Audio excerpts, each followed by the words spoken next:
In this video, you'll find out what happened when a schoolgirl unexpectedly met a grown man at a nightclub. This is a quick recap of the movie The Fear. You're on Flashback Recap. Let's go. 16-year-old Nicole lives with her father, Steve, her stepmother, Laura, and her younger brother, Toby. She leads an ordinary, carefree life. Nicole's best friend is Margot, and the girls often share secrets, including who they might want to spend their first night with. Margot invites Nicole to a club that evening, but Nicole declines because her father has planned a family night at a concert, and she wants to spend time with them. However, Steve gets an urgent call from work. He's being called to Vancouver for an emergency meeting and must catch a flight in just 3 hours. The family is surprised, but Steve reminds them that without his job, they'd be struggling. Nicole feels hurt by her father's sudden departure and retreats to her room. She quickly calls Margot to let her know that she has changed her mind and will join her at the club. Later that night at the club, Margot spots some familiar guys and goes to say hello, while Nicole stays off to the side. It's then that David approaches her. They introduce themselves and hit it off instantly. Suddenly, a fight breaks out in the club, and chaos ensues. Someone calls the police, and people scatter everywhere. David grabs Nicole's hand, and they make a run for it, escaping to the roof. Together, they race down the fire escape, evading the police. David takes Nicole to a spot with a beautiful view of the city. They sit on a bench, and David charms her with how romantic he is. He tells her about his family and how much he loves his parents, painting a picture of a happy childhood. In the end, Nicole doesn't get home until 2 a.m. Laura is waiting for her and is upset that Nicole didn't even call to say she'd be late. Nicole tries to explain that her watch broke and quickly escapes to her room. Laura, not one to let things go, tells her to wash off her makeup because she looks like a... In the days that follow, David and Nicole meet every day. He picks her up after school, and they walk around together, hugging and sneaking kisses behind corners. It's as sweet and romantic as any 16-year-old girl could imagine. Meanwhile, Margot is getting quite close with one of David's friends, Logan. Then David suddenly tells Nicole that he wants to meet her family. The next day, Nicole introduces him to her relatives. David easily wins everyone over and even volunteers to help Laura in the garden. Take the bigger one. The key to planting is to keep the soil well watered for the first 10 days. The roots are very delicate during this period. David shows himself to be a considerate and polite young man. Later, while sitting in his office, Steve passes by the bathroom to wash his hands. During this moment, Margot shifts slightly, raising her skirt just enough to expose part of her leg. Steve almost instinctively glances at the exposed skin. David catches this and gives a strange smile. Steve brushes it off and simply reminds everyone that Nicole needs to be home by midnight.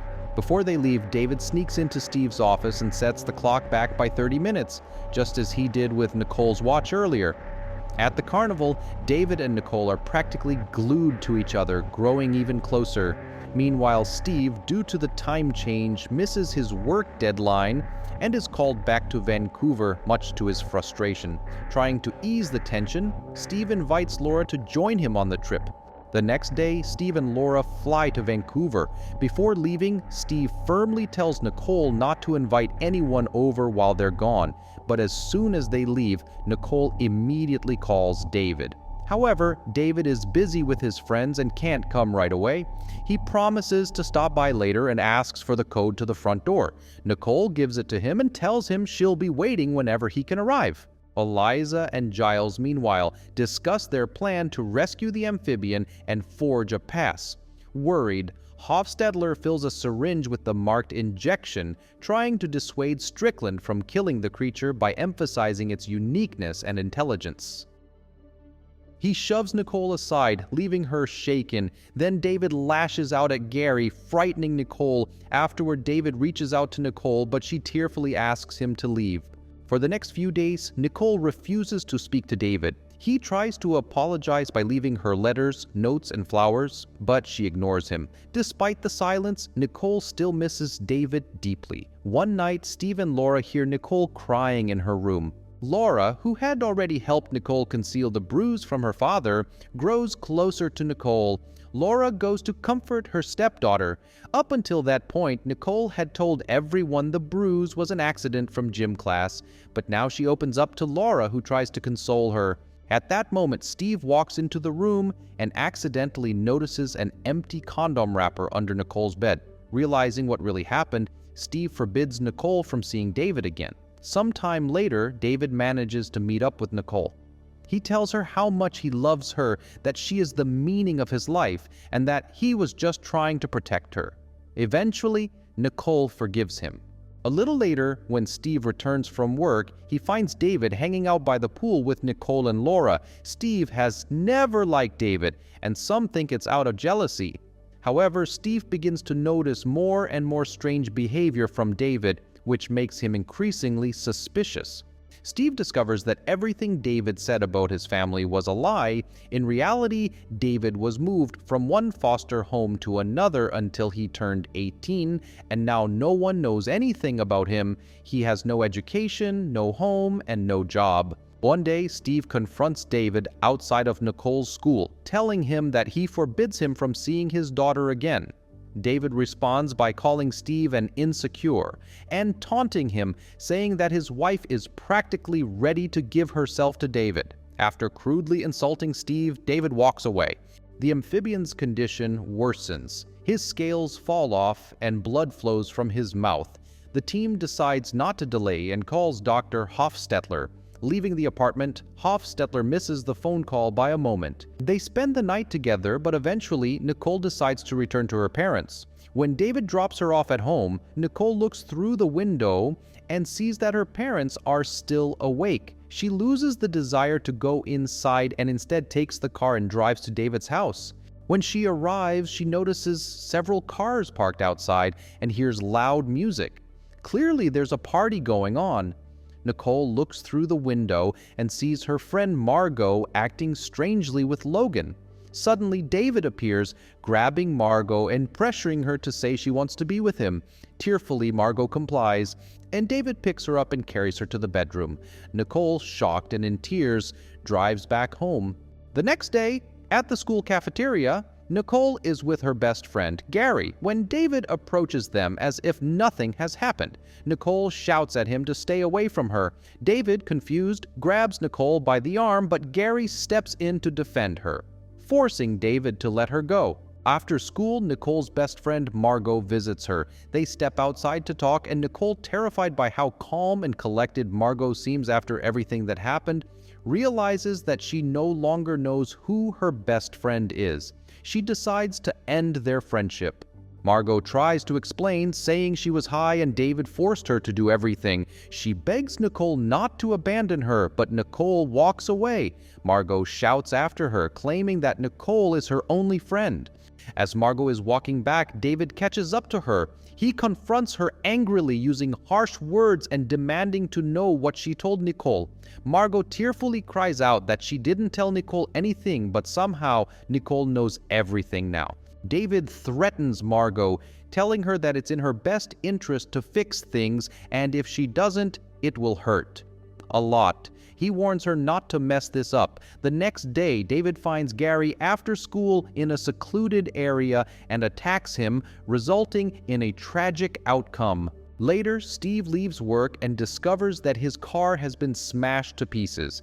Inside, he finds a threatening note from David. Steve immediately borrows a car from a colleague, finds out where David lives, and drives to his house. When Steve arrives at David's home, no one is there. He breaks in and finds disturbing evidence that David has become obsessed with Nicole. There are photographs of her, her underwear, and a bracelet engraved with David's girl. Steve also finds a family photo where David has replaced Steve's face with his own. Overcome with rage, Steve destroys everything he can find in the house. Later, David and his gang return home and find the place trashed.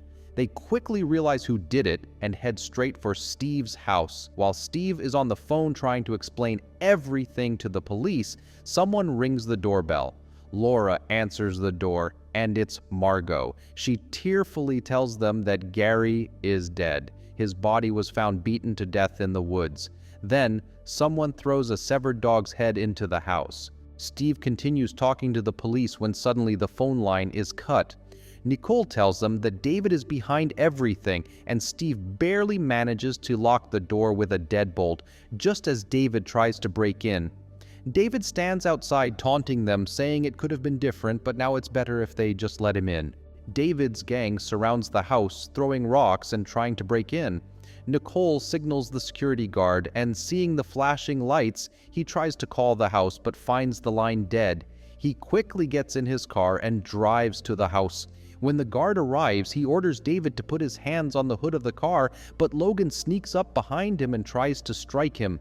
The guard dodges the blow and pulls out his gun. Just then, Steve bursts out of the house, attacking David and Logan. Suddenly, the guard is shot in the back by another gang member, killing him.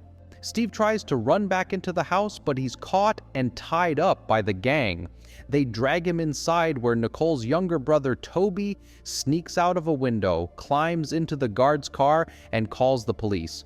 One of David's gang members sees Toby and shoots at the car, but Toby hits the gas and runs him over. Logan breaks into the room where Nicole and Margot are hiding and tries to assault Nicole. Margot bravely defends her friend, attacking Logan, but he brutally beats her.